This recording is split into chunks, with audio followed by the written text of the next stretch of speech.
4 ಕಕ್ಷಾ ಕಲಿಯೋಕ್ ಯೋಗ್ಯತೆ ಇಲ್ದಿರೋ ನೀನೇ ಇಷ್ಟು ಮಾತಾಡಿದ್ರೆ ಡಬಲ್ ಡಿಗ್ರಿ ಮಾಡ್ಕೊಂಡಿರೋ ನಾನ್ ಇನ್ನೆಷ್ಟು ಮಾತಾಡ್ಬೇಕು? You illiterate fool. Excuse me. I'm not an illiterate person. For your kind information, I'm a graduate from the University of Mysore. But I have not forgotten my culture, customs, tradition and my values. Most of all, I'm proud to say that I belongs to this great soil. 4 ಅಕ್ಷರ ಕಲಿಯೋದು ಪ್ರಪಂಚ ಜ್ಞಾನ ತಿಳ್ಕೊಳ್ಳೋಕಷ್ಟೇ, ಮೈ ತುಂಬಾ ಸೊಕ್ಕು ತುಂಬಿಕೊಳ್ಳೋಕಲ್ಲ.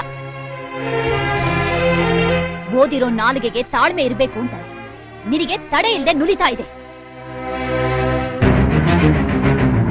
ಮಾತಕ್ ಮುಂಚೆ ನಾನು ಕೋಟ್ಯಾಧೀಶ್ವರನ್ ಮಗಳು ಅಂತ ಕೊಚ್ಕೋತಿಯಲ್ಲ, ಸತ್ತಾಗ ಮೈ ಮೇಲಿರೋ ಬಟ್ಟೆ ಸೊಂಟದಲ್ಲಿರೋ ಉಡ್ದಾರ ಕೂಡ ಬಿಡೋದಿಲ್ಲ, ಎಲ್ಲನೂ ಕಿತ್ಕೊಂಡೇ ಹೂಳೋದು.